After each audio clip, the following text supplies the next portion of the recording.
Assalamualaikum warahmatullahi wabarakatuh. Selamat pagi anak-anak, bagaimana kabarnya?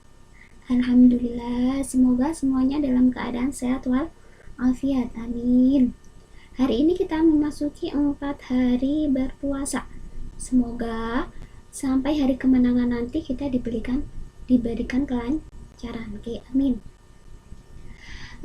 Sebelum Bula menyampaikan materi pada pagi hari ini, Bula sapa dulu ya.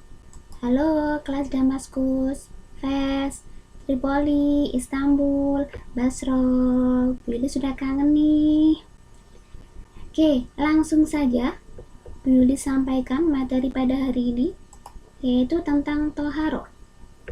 Yang pertama, pengertiannya toharo. Bersuci disebut juga toharo, yaitu membersihkan diri dari hadas dan najis. Oke, yang pertama, hadas itu apa? Hadas adalah keadaan tidak suci pada seseorang dan menghalangi untuk sholat.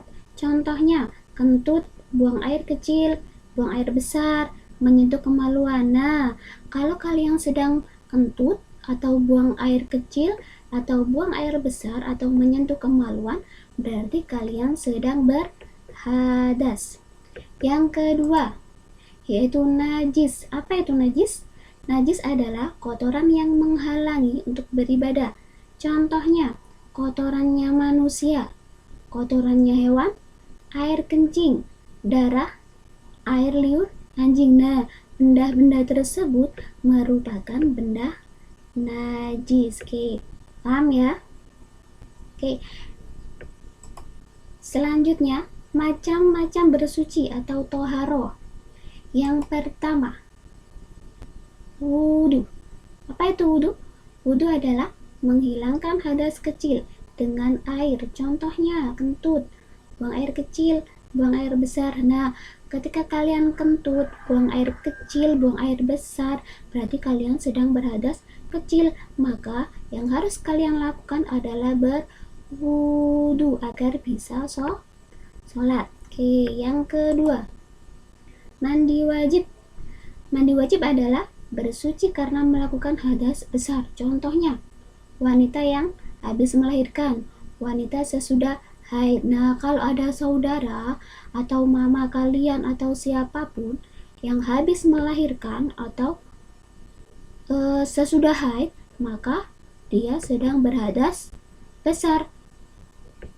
Supaya dia bisa mengerjakan sholat, maka dia harus mandi wajib atau mandi janabah. Nah, itu yang kedua. Sekarang lanjut yang ketiga. Yang ketiga adalah tayamum. Nah, semester kemarin kita sudah belajar tentang tayamum. Billy sudah menjelaskan tentang tayamum. Kita ulang lagi, tayamum itu apa? Tayamum adalah bersuci sebagai pengganti wudu, dan mandi besar. Nah, kalau penggantinya wudu adalah tayamum. Kalau kalian nggak ada air atau dalam perjalanan sakit, maka kalian bertayamum.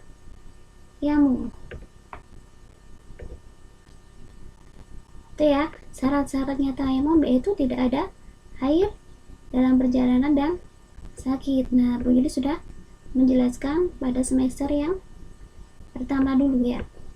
Oke, lanjut yang keempat yaitu istinja. Apa itu istinja? Istinja adalah membersihkan diri dari kotoran sesudah buang air kecil atau buang air besar. Oke, itu tadi ya, ada wudu, tayamum, istinja, sama mandi besar. Itu caranya toharo. Nah, sekarang alat-alat untuk bersuci atau untuk bertoharo. Antara lain, yang pertama ada air. Nah, air ini digunakan untuk apa? Yang pertama digunakan untuk wudu. Yang kedua digunakan untuk mandi besar.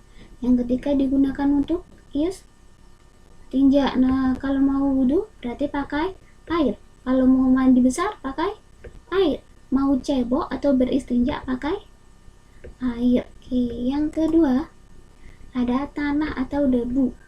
Nah, tanah atau debu ini digunakan untuk apa?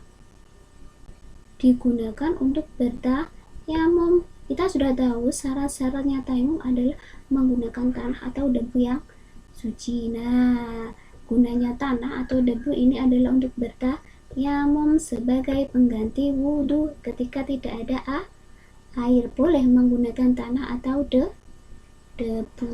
Oke, yang ketiga. Nah, ini ada batu, yang keempat ada tisu, yang kelima ada daun kering. Nah, apa gunanya batu, tisu, daun kering? Nah, ketiga benda tersebut, tiga-tiganya ini dapat digunakan untuk beristinja. Kalau tayamum tadi menggunakan tanah atau debu yang suci sebagai pengganti wudhu ketika tidak ada air. Sedangkan kalau beristinja kita bisa menggunakan batu, daun kering, atau tisu. Oke, ketika tidak ada air, kalian boleh menggunakan batu. Nah, kalau tidak ada batu, boleh menggunakan daun kering. Kalau nggak ada daun kering, nggak ada batu, nggak ada air, boleh menggunakan tisu. Nah, dalam keadaan darurat, nggak ada air, berarti kalian boleh menggunakan batu, daun kering, atau tisu. Oke, bisa dipahami? Sampai di sini? Paham ya?